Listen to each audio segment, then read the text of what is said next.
Bonjour à tous et bienvenue pour cette nouvelle vidéo de la newsletter de Tissit. Cette semaine, c'est la Sidra de Vayera.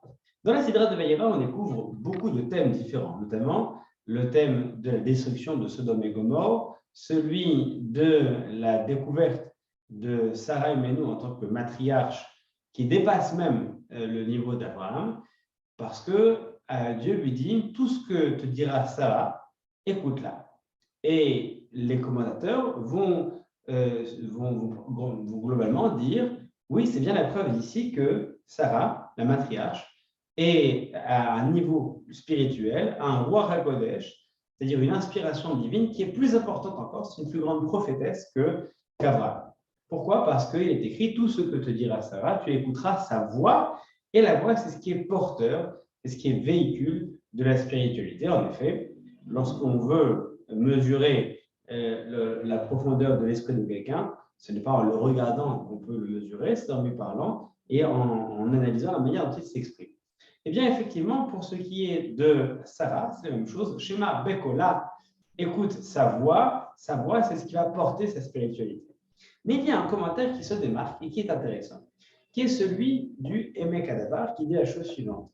Lui, il est en train de dire la chose, il est en train d'analyser plutôt la sémantique. Et la suite du verset, c'est Shema Bekola, qui Yitzhak qui avait les Chazara.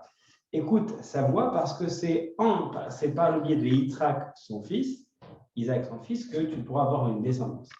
Et ce qui est intéressant, c'est que lui dit Shema Bekola. Il n'y a pas écrit écoute sa voix, mais écoute à l'intérieur de sa voix. Ce qui va faire dire à ce commentateur que écoute dans sa voix, c'est un conseil général. C'est un conseil général. Si tu veux que ta descendance puisse prospérer, et si tu veux que ta descendance puisse prospérer à l'image de ce que tu as construit avec elle, alors écoute ce qu'elle te dit, pas seulement ce qu'elle dit, mais entends, en fait, c'est littéralement écoute à l'intérieur. Et ça, c'est un conseil incommensurable. Évidemment, c'est la base de toute communication, mais à l'intérieur d'un couple, et surtout dans le contexte où on souhaite construire quelque chose, c'est fondamental.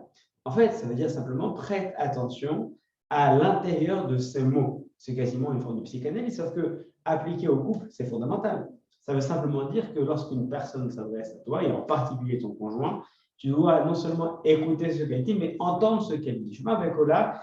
Le contexte, c'est que Sarah voit le fils de sa servante, qui est également la femme, de son ancienne servante, qui est maintenant la femme d'Abraham, Agar, qui a donné donc naissance à Ishmaël. Ishmaël grandit et ce Ishmaël commence à se comporter un petit peu bizarrement. Et Sarah dit à Abraham, renvoie-le d'ici. Abraham, c'est son propre fils, il ne peut pas le renvoyer, et c'est là que Dieu intervient et il lui dira tout ce que te dit Sarah, écoute sa voix, écoute ses mots. Et c'est là que le commentateur est intéressant en disant, en fait, écoute ce qu'elle dit à l'intérieur de ces mots.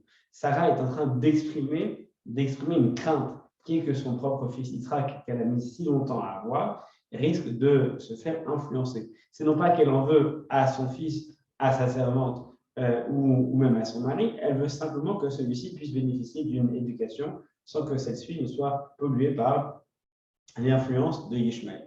Et donc, c'est la raison pour laquelle Dieu lui dit, écoute, d'après le Mekhalva, Shema Bekola, écoute à l'intérieur de sa voix, à l'intérieur de ses mots. B, ça veut dire à l'intérieur de, dans.